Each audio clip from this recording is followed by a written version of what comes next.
Alors pour commencer, qu'est-ce que c'est HTMX? C'est une librairie JavaScript qui est très légère, donc 14 kilobytes, sans dépendance, qui permet d'ajouter facilement des fonctionnalités Ajax aux pages web en utilisant des directives HTML.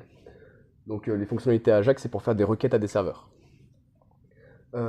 En étendant les capacités d'HTML, HTMX simplifie la gestion des requêtes HTTP asynchrones, réduisant le code JavaScript. Alors là, je vous ai mis une petite liste de directives que je vais vous expliquer. Et ensuite, j'ai fait un petit site où en fait, on va le balayer et je vais vous montrer chaque balise comment elle fonctionne. Mais c'est assez rapide. Donc on a pour commencer la première directive qui est hxget, donc qui permet d'envoyer une requête HTTP GET sur un événement. Ensuite, on a le hxpost qui permet d'envoyer une requête POST.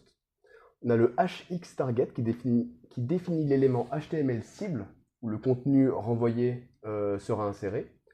On a le hxswap qui détermine la manière dont le contenu renvoyé par le serveur sera inséré dans l'élément cible. Et pour terminer, hxtrigger, donc qui déclenche une requête Ajax en fonction d'un événement personnalisé ou d'une action spécifique. Il y a beaucoup plus de directives dans HTMX, mais en fait je vous ai présenté que celle-ci, parce que c'est celle-ci que j'ai intégrée dans mon site, et comme ça on les verra vraiment en détail chacune. Pour avoir une petite idée, alors peut-être que si je... Là peut-être que vous voyez mieux comme ça. Donc ici on a du HTML basique, mais on remarque des directives supplémentaires, par exemple ici le hxget, avec le endpoint check, le hxtarget. Là, il y a un sélecteur CSS qui va pointer vers cette div en dessous. Je pars du principe que vous connaissez les sélecteurs CSS. De toute façon, il n'y aura pas plus compliqué que ça, il y aura juste avec le dièse. Et ensuite, on a le hxswap avec innerHTML. Ça signifie que le contenu qui sera renvoyé par la requête hxget sera mis dans cette div. Après, il y a d'autres choses, mais on verra que le innerHTML ici pour simplifier la chose. Et ensuite, je vous ai mis une seconde div, où là, on a encore le hxget, mais on a... avant, vous aurez remarqué que c'est un bouton, donc c'est sur le clic que ça va se lancer. Et sur le deuxième, c'est pas un bouton, mais j'ai mis un trigger personnalisé. Ici, on a écrit clic control key, ça veut dire qu'il faut que je fasse un contrôle clic pour que ça fonctionne, sur la div.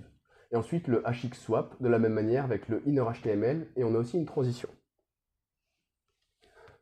Et maintenant, tout de suite, je vais vous montrer le petit site que j'ai fait. Bon, il n'est pas très beau, mais on pourra voir ce qui se passe. Et derrière, je vous montrerai le code. Donc là, c'est exactement le bouton que je vous ai montré. Chuck, tell me a joke. Et donc là, il nous renvoie quelque chose. Sachant que derrière, j'ai lancé un tout petit serveur Python qui répond en fait au endpoint de Chuck. Donc ça, c'est la première chose. J'ai appuyé, ça m'a affiché le contenu. Ensuite, on a celui-là. D'ailleurs, je vais le recharger parce qu'il commence comme ça. Là, si je clique, il ne se passe rien. Parce que pour rappel, tout à l'heure, l'événement que j'avais mis, c'était un contrôle-clic. Voilà, tout simplement. Alors là, on est un peu de côté, mais c'est pas grave, on va s'adapter, il n'y a pas de problème. Voilà. Donc on a d'autres choses. On a le currency. Donc ça, je vous montre comment est-ce que ça fonctionne, et après on ira voir le code rapidement. Par exemple, si je mets 30, ça me convertit. On peut voir que là, il y a une pop-up qui s'est affichée. On verra après dans le code HTML qu'est-ce que j'ai rajouté pour qu'il y ait cette pop-up. Et ensuite, on a la distance entre deux villes. Comme j'ai pas réussi à intégrer le vrai calcul de distance, c'est un nombre au hasard. Mais ça serait passé tranquillement. Voilà. Maintenant, je vais vous montrer le code qu'il y a derrière. Où en fait, il n'y a pas du tout de JavaScript. Tout est fait dans du HTML. Donc j'ai grossi volontairement pour qu'on arrive à voir. Donc là, on retrouve les deux morceaux de code que je vous ai montrés il y a quelques minutes. Ici, on a le currency converter, donc qui est un formulaire. Tout ce qui est en haut n'est pas très important. Ce qui est important, c'est là. C'est là où je vais avoir mes directives HTMX. Donc ici, on a le hxpost, ce qui signifie que sur mon petit serveur Python, j'ai un endpoint qui écoute en post. Le hxtarget result, qu'on voit juste en dessous. le inner HTML, et là j'ai ajouté le transition true. Je vais vous montrer ce que ça fait le transition true. Ici. Si je fais ça.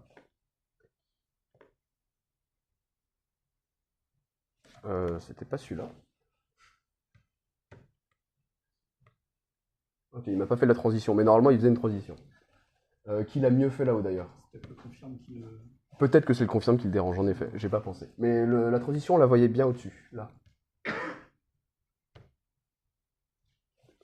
Non plus, mais on la voyait avant, je suis désolé. C'est l'effet des mots.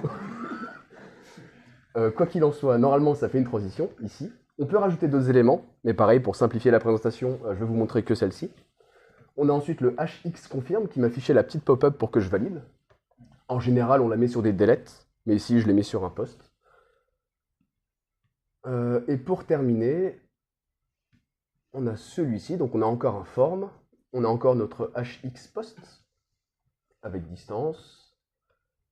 Et ici, on a le swap 1 seconde qui va en fait différer la valorisation de ma div.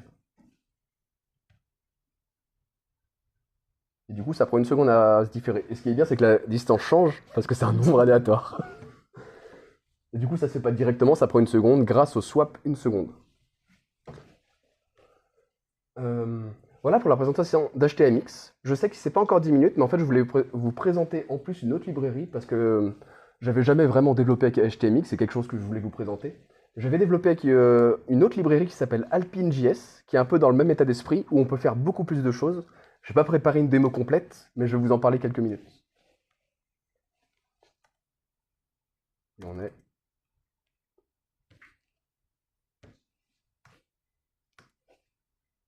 Je vais y arriver. Là. Ok. Voilà, c'était surtout pour vous faire un petit tour sur HTMX et comment ne pas faire du JavaScript. Maintenant, pour aller plus loin, une petite présentation de Alpine.js qui pour moi va très bien avec HTMX.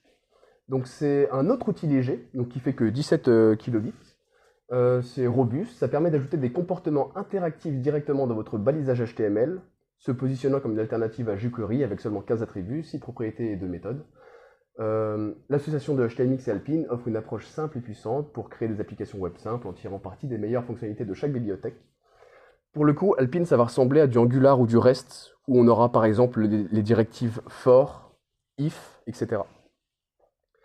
Je vous ai montré ici 2 morceaux de code, pareil que je vais sélectionner pour qu'on les voit. Donc ça, j'ai récupéré ça de la doc officielle. Mais pour vous montrer qu'en fait, on fait ça sans avoir du JS supplémentaire. Donc ici, on va décrire nos datas qui sont valides dans toutes les balises qui sont à l'intérieur de cette div. Donc on a count, la variable count qui vaut 0. On a le xOn qui correspond à un événement. Là, du coup, c'est sur l'événement click. On va faire un count++, donc qui va faire +1 à mon compteur. Et ensuite, on a le xtext avec le count qui va afficher la valeur de ma variable. Et ensuite, un second bout de code. Ou pareil, je vais vous le décrire, et ce sera ma dernière partie. Donc là, on a encore une div, on a notre xdata encore une fois, avec open false. On a notre bouton, le click ici. Donc sur l'événement click, qu'on aurait pu faire aussi avec le xOn. Hein. Vous remarquerez que là-haut, il y avait xOn, et là qu'on a click avec un arrobase. On a le open égale true, et en dessous, on a le xshow. Du coup, quand c'est une variable booléenne, on affiche le contenu. Voilà, et ça, c'est une chose qui ressemble plus à Angular. Si vous voulez faire une vraie application interactive sans JS, je vous dirigerai plutôt vers Alpine. Mais pour tout ce qui est requêtage vers votre serveur, le HTMX va très bien. Parce qu'Alpine fait aussi le requêtage, les HXPost, mais de manière moins compacte. Et voilà, j'ai terminé ma présentation.